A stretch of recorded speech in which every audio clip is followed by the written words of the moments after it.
Hello dear student, आपका अपने SRB classes में मैं संजीव पांडे एक बार फिर से बहुत ही स्वागत करता हूं।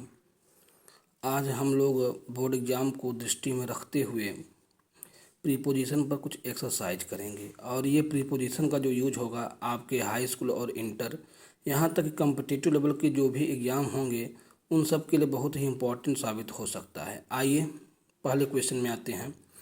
क्वेश्चन नंबर 1 आपका कह रहा है राहुल इज अफ्रेड, फिर ब्लैंक दिया है स्पाइडर। तो ध्यान देना हमारा वर्ड हो गया अफ्रेड।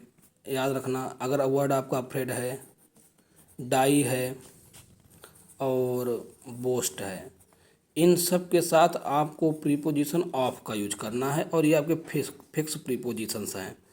तो आप समझ ही गए होंगे कि अफ्रेड के साथ हमको प्रीपोजिशन ऑफ का यूज करना होगा, इसलिए हमारा ऑप्शन जो डी है वो करेक्ट होना चाहिए।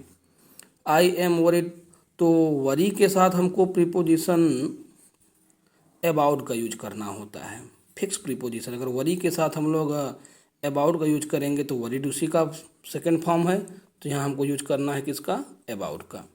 He looks afraid, I think he took the criticism.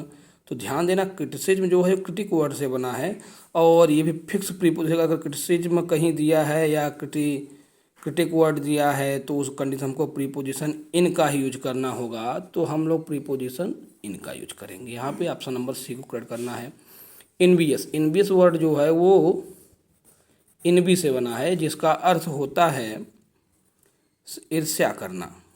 तो आपको पता है अगर इनबी से इनवियस बना है तो इनबी के साथ जो प्रीपोजिशन यूज किया जाएगा उसी प्रीपोजिशन का यूज हम लोग इनवियस के साथ करेंगे।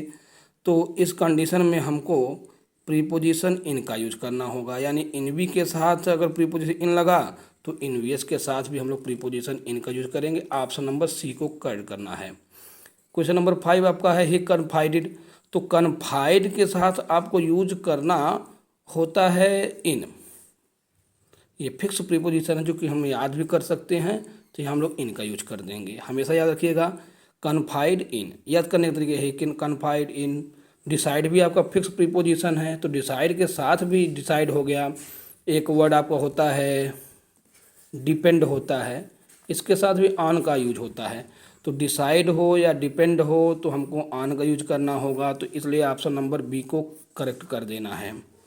क्वेश्चन नंबर 7 आपका है ही सफ़र्स, तो आप लोगों ने एप्लीकेशन में ही लिखा होगा, जब आप लोग लीव के लिए एप्लीकेशन देते हैं तो वहाँ लिखते हैं कि I have been suffering from fever. तो सफरिंग किससे बना है, सफ़र से, तो इसका मतलब सफ़र के साथ हमको प्रीपोजिशन फ्रॉम का यूज करना होगा। ऑप्शन नंबर सी को करेक्ट कर देंगे आप लोग।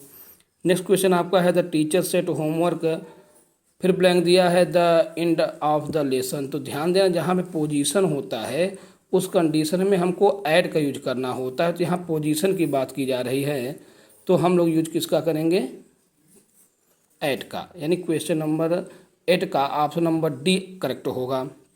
नेक्स्ट क्वेश्चन हमारा है आई एम गुड, फिर ब्लैंक दिया है टेंस। ध्यान देना सबसे इम्पॉर्टेंट क्वेश्चन है, बहुत ज़्यादा पूछा जाता है और इसमें बच्चे कंफ्यूज हो जाते हैं गुड के साथ इन का यूज करें, गुड के साथ ऐड का यूज करें। आपको बता दें दोनों का यूज होता है, इनका भी और ऐड का, लेकिन दोनों की कंडीशन है। अगर इनके साथ अगर आपको वर्ब का यूज करना हो, यानी वर्ब हो फ्रेज में, तब तो आपको इनका प्रयोग करना है, यानी इनके बाद वर्ब होनी चाहिए। अगर नाउन आ गया है तो उस कंडीशन में आपको ऐड का यूज करना है। और आपने यहाँ देखा जो टेनिस है ये हमारा नाउन है, और जब नाउन है तो हमको प्रीपोजिशन ऐड का यूज करना होगा। अब देखिएगा यहाँ पे स्टेशन जो है पोजीशन बता रहा है, ठीक है ना, ये प्लेस से रिलेटेड पोजीशन आपका है। तो हमेशा आप ध्यान दीजिएगा अगर स्टेशन है तो वहाँ पे हमको ऐड का ही यूज करना है। ऐड द स्टेशन होता है हमेशा, ऑन द स्टेशन कभी नहीं होता। तो यहाँ हम लोग किसका यूज करेंगे, ऐड, यानी ऑप्शन सी को करेक्ट कर देना है।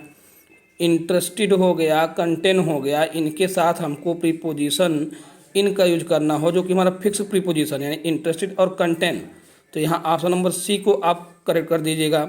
इंटरफेयर के साथ भी इनका ही प्रयोग होता है, ये फिक्स प्रीपोजिशन है, तो यहाँ हम लोग किसका यूज कर देंगे, इनका। तो इस प्रकार से मैंने क्वेश्चन 12 जो कि रिलेटेड थे प्रीपोजिशन से हमने कंप्लीट कर दिया।